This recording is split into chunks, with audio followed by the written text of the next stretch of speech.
ಪಹಲ್ಗಾಮ್ನಲ್ಲಿ ಪ್ರವಾಸಿಗರ ಮೇಲೆ ಉಗ್ರರ ಅಟ್ಟಹಾಸ ಯಾವ ತರ? ಶ್ರೀನಗರಕ್ಕೆ ಸೇನಾ ಮುಖ್ಯಸ್ಥ ಉಪೇಂದ್ರ ದ್ವಿವೇದಿ ಭೇಟಿಯನ್ನು ಕೊಟ್ಟಿದ್ದಾರೆ. ಇಂದು ಉಪೇಂದ್ರ ದ್ವಿವೇದಿ ಭದ್ರತೆ ಪರಿಶೀಲನೆ ಮಾಡ್ತಾರೆ. ಪಹಲ್ಗಾಮ್ಗೆ ಭೇಟಿ ನೀಡಲಿರುವ ಉಪೇಂದ್ರ ದ್ವಿವೇದಿ ಪಾಕಿಸ್ತಾನಕ್ಕೆ ಸಿಂಧೂ ನದಿ ನೀರು ಹಂಚಿಕೆ ವಿಚಾರಕ್ಕೆ ಸಂಬಂಧಪಟ್ಟಾಗಿ ಇವತ್ತು ಸಂಜೆ ದೊಡ್ಡ ಮಟ್ಟದ ಒಂದು ಮೀಟಿಂಗ್. ಇಂದು ಕೇಂದ್ರ ಗೃಹ ಸಚಿವ ಅಮಿತ್ ಶಾ ಸಭೆಯನ್ನು ಕರೆದಿದ್ದಾರೆ. ನಿನ್ನೆ 5 ಗಂಟೆಗೆ ರಾಜನಾಥ್ ಸಿಂಗ್ ಮತ್ತು ಪ್ರಧಾನಿ ನೇತೃತ್ವದಲ್ಲಿ ನಡೆದಂತಹ ಮೀಟಿಂಗ್ನಲ್ಲಿ ಸರ್ವಪಕ್ಷ ಸಭೆಯಲ್ಲಿ ಯಾವುದೇ ನಿರ್ಧಾರಗಳನ್ನು ಕೇಂದ್ರ ಸರ್ಕಾರ ಕೈಗೊಂಡರೂ ಕೂಡ ನಮ್ಮ ಮುಕ್ತವಾದಂತಹ ಅದಕ್ಕೆ ಸಂಪೂರ್ಣವಾದಂತಹ ಬೆಂಬಲವಿದೆ ಅನ್ನುವಂಥದ್ದು. ದ್ವಿವೇದಿ ಇವತ್ತು ಅಲ್ಲಿಗೆ ಭೇಟಿ ಕೊಡ್ತಾರೆ. ಉಪೇಂದ್ರ ದ್ವಿವೇದಿ 3 ಸೇನೆಗಳಿಗೂ ಮುಖ್ಯಸ್ಥರಾಗಿರುವಂತವರು. ಮೊದಲು ಈ ಸಿಸ್ಟಮ್ ಇರಲಿಲ್ಲ, ಸಪರೇಟ್ ಇದ್ರು. ಈಗ 3 ಕೂಡ 3 ಶಿವಮೊಗ್ಗದ ಮತ್ತೊಂದು ಕಡೆ ಶಿವಮೊಗ್ಗದ ಮಂಜುನಾಥ್ ನಿವಾಸದಲ್ಲಿ ನೀರವ್ ಮೌನ ಉಗ್ರರ ಗುಂಡಿಗೆ ಬಲಿಯಾಗಿದ್ದ ಮಂಜುನಾಥ್ ವಿಚಾರ ಕೂಡ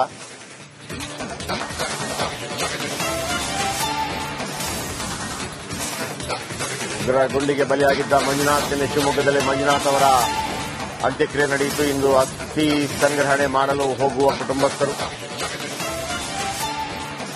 ನಿನ್ನೆ ಅಗ್ನಿಸ್ಪರ್ಶ ಆದ ನಂತರ ಇವತ್ತು ಅಸ್ಥಿ ಸಂಗ್ರಹಣೆ ರಿವಾಜಿರುತ್ತೆ. ಶಿವಮೊಗ್ಗದ ಮಂಜುನಾಥ್ ನಿವಾಸದಲ್ಲಿ ನೀರವ್ ಮೌನ ಉಗ್ರರ ಗುಂಡಿಗೆ ಬಲಿಯಾಗಿದ್ದ ಮಂಜುನಾಥ್ 47 ವರ್ಷ. ಅಲ್ಲೊಂದು ರಿಯಲ್ ಎಸ್ಟೇಟ್ ಉದ್ಯಮವನ್ನು ನಡೆಸ್ತಾ ಇದ್ರು, ಸ್ನೇಹಜೀವಿ. ಮತ್ತೊಂದು ಕಡೆ ಭರತ್ ಭೂಷಣ್ ಮತ್ತಿಕೆರೆಯಲ್ಲಿ ನಿನ್ನೆ ಅವರಿಗೆ ಅಂತಿಮ ನಮನವನ್ನು ಸಲ್ಲಿಸುವುದಕ್ಕೆ ಮುಖ್ಯಮಂತ್ರಿ ಆದಿಯಾಗಿ ರಾಜ್ಯಪಾಲ ತಾವರ್ಚಂದ್ ಗೆಹ್ಲೋಟ್ ಕೂಡ ಹೋಗಿದ್ರು. ಇದು ಇವತ್ತು ಮಂಜುನಾಥ್ ಅವರ ಮನೆ. ನೀರವ್ ಮೌನ 19ನೇ ತಾರೀಕಿಗೆ ಕಾಶ್ಮೀರಕ್ಕೆ ಹೋಗಿದ್ರು. ತನ್ನ ಮಗ ಸೆಕೆಂಡ್ ಪಿಯುಸಿಯಲ್ಲಿ ಒಳ್ಳೆ ಮಾರ್ಕ್ ಬಂದ ಕಾರಣಕ್ಕಾಗಿ ಅವ್ರಿಗೊಂದು ಆಸೆ ಇತ್ತು ಕಾಶ್ಮೀರ ಪ್ರವಾಸ ಹೋಗಬೇಕು ಅಂತೇಳಿ. ಕಾಶ್ಮೀರ ಪ್ರವಾಸ ಮಂಜುನಾಥ್ ಪಲ್ಲವಿ ಮತ್ತು ಮಗನ ಜೊತೆ ಹೋಗಿದ್ರು. ಆದರೆ ತಮ್ಮ ಕಣ್ಣೆದುರಲ್ಲೇ ಗಂಡರನ್ನ ಕಳ್ಕೋಬೇಕಾಯ್ತು. ಆದರೂ ಜೊತೆಗಡೆದಂತಹ ಪಲ್ಲವಿ ಅವರು ಬಹಳ ದಿಟ್ಟವಾಗಿ ಅದನ್ನು ನಿಭಾಯಿಸಿದ್ರು. ಯಾಕೆಂದ್ರೆ ಅವರೊಂದು ಮಾತನ್ನು ಹೇಳ್ತಾ ಇದ್ರು, ಹೋಗುವಾಗ 3 ಜನ ಹೋಗಿದ್ವಿ, ಬರುವಾಗಲೂ ಕೂಡ 3 ಜನ ಬಂದ್ವಿ, ಆದರೆ ಅವರು ಶವಪೆಟ್ಟಿಗೆಯಲ್ಲಿ ಬಂದು ಅನ್ನುವಂಥ ಮಾತನ್ನ, ಜೊತೆಗೆ ಹೋಗಿ ಮೋದಿಗೆ ಹೇಳು ಅನ್ನುವಂಥ ಮಾತನ್ನು ಕೂಡ ಪಲ್ಲವಿ ಅವರಿಗೆ ಹೇಳಿದ್ದು. ಮಂಜುನಾಥ್ ಅವರ ನಿವಾಸ ಶಿವಮೊಗ್ಗದಲ್ಲಿ ನೀರವ್ ಮೌನ. ಇವತ್ತು ಅಸ್ಥಿ ಸಂಗ್ರಹಣೆಗಾಗಿ ಆ ಕುಟುಂಬಸ್ಥರು ಹೋಗ್ತಾರೆ. ಸಾಧಾರಣವಾಗಿ ನಿನ್ನೆ ಅಗ್ನಿಸ್ಪರ್ಶ ಆದ ನಂತರ ಕಂಪ್ಲೀಟ್ ಆದ ನಂತರ ಸಾಧಾರಣವಾಗಿ ಬಹುತೇಕ ಹಿಂದೂ ಸಂಪ್ರದಾಯದಲ್ಲಿ ಬಹುತೇಕ ಕುಟುಂಬಗಳಲ್ಲಿ ಅದಿದೆ. ಬ್ರಾಹ್ಮಣ ಸಂಪ್ರದಾಯದಲ್ಲಿ ವಿಶೇಷವಾಗಿ ಇದ್ದೇ ಇರುತ್ತೆ. ಅಸ್ಥಿ ಸಂಗ್ರಹಣೆ ಮಾಡ್ತಾರೆ. ಅಸ್ಥಿ ಸಂಗ್ರಹಣೆ ಮಾಡಿದ ನಂತರ ಇದನ್ನ ಉತ್ತರ ಕ್ರಿಯೆ ದಿವಸ ಅದನ್ನ ಮತ್ತೆ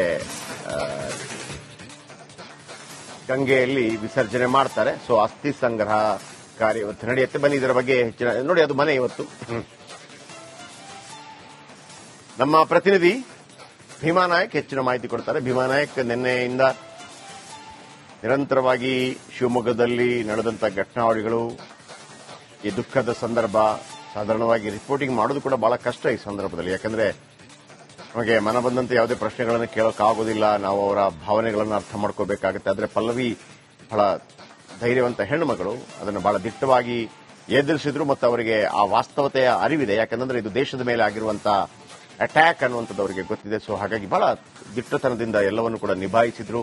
ಪತಿಯ ಪಾರ್ಥಿವ ಶರೀರವನ್ನು ತೆಗೆದುಕೊಂಡು ಬರೋದ್ರ ಜೊತೆಗೆ ಮಗನನ್ನು ಕೂಡ ನಿಭಾಯಿಸಿಕೊಂಡು ಬರೋದಿದೆಯಲ್ಲ, ಅದು ಒಂದು ಹೆಣ್ಣುಮಗಳಿಗೆ ಬಹಳ ಒಂದು ಸಂದಿಗ್ಧ ಪರಿಸ್ಥಿತಿ. ಮತ್ತು ಆ ಸಂದರ್ಭದಲ್ಲಿ ಅವರು ಯಾವ ರೀತಿ ಅದನ್ನ ನಿಭಾಯಿಸ್ತಾರೆ, ಎದುರಿಸ್ತಾರೆ ಅನ್ನುವಂಥದ್ದು. ಈಗ ಲೇಟೆಸ್ಟ್ ಅಪ್ಡೇಟ್ ಏನಿದೆ? ಇವತ್ತು ಅಸ್ಥಿ ಸಂಗ್ರಹಣೆ ಆಗುತ್ತೆ, ಮತ್ತೊಂದು ಮಗದೊಂದು.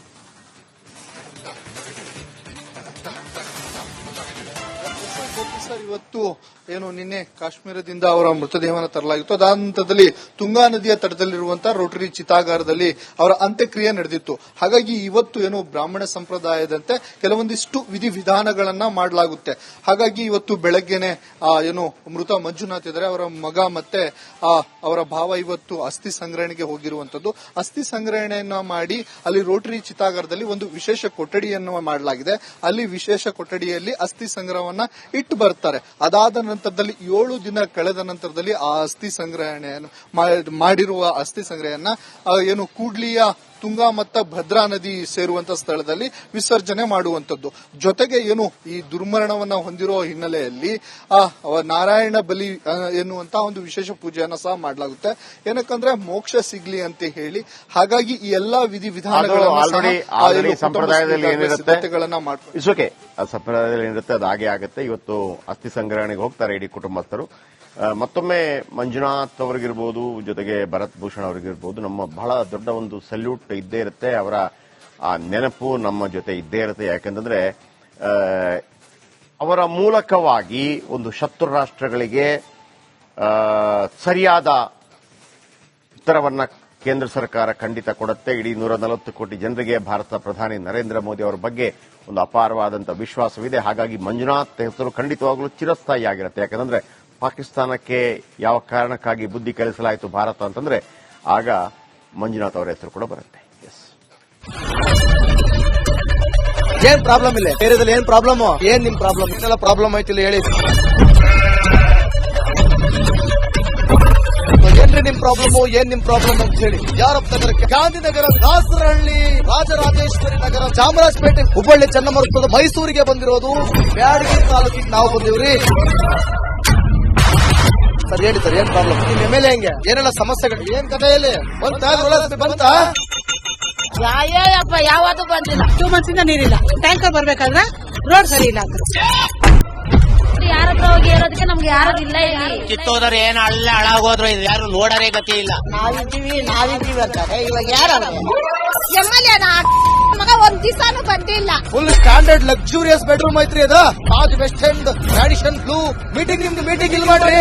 ಇಷ್ಟು ವರ್ಷ ಆಯ್ತು, ಇದಕ್ಕೆಲ್ಲ ಯಾರು ಸರ್ ಜವಾಬ್ದಾರಿ? 200 ರೂಪಾಯಿ ಬ್ಯಾಂಕ್ಗೆ ಹೋಗ್ತೀನಿ ಬರ್ತಾ ಇದ್ದೀನಿ, ಹೋಗ್ತೀನಿ ಬರ್ತಾ ಇದ್ದೀನಿ. ಬ್ಯಾಂಕಿಗೆ ಹೋಗ್ತೀರಿ ಬರ್ತೀರಿ 2,000 ಮತ್ತೆ ಬರ್ತಾ ಇಲ್ಲ. 2,000 ನಂದೇ ಹೊಂಟೈತು. ನಿಲ್ಲು ಮೇಲೆ ನೀವು ಭಾರಿ ಐಟ್ ಆದಲ್ಲ ಮಾರ. ಬರಲ್ಲ ಕಣ್ರಿ ಸರ್. ರಾತ್ರಿ 1 ಗಂಟೆವರೆಗೂ ಎಣ್ಣೆ ಅಂಗಡಿ ತೆಗಿಬೇಕಾದ್ರೆ ಬರೀ 4 ಗಂಟೆವರೆಗೂ ತೆಗಿಬೋದಲ್ಲ. ಮಗನೂ ನೋಡಲ್ಲ, ಯಾರು ನೋಡಲ್ಲ. ನಾನು ಒಬ್ಬಳು ನೋಡ್ಕೊಂತೀರಜ್ಜ. ನಮ್ಮ ಮಕ್ಕಳಿಗೆ ಅಮ್ಮ ಅಪ್ಪ ಇಲ್ಲ, ಅವರು ನೋಡಿ ಬರ್ತಾ ಇದೀವಿ. ದೇವ್ರು ಬಿಟ್ಟಂಗೆ ಆಗುತ್ತೆ, ಬಿಟ್ಟಂಗೆ ಆಗುತ್ತೆ.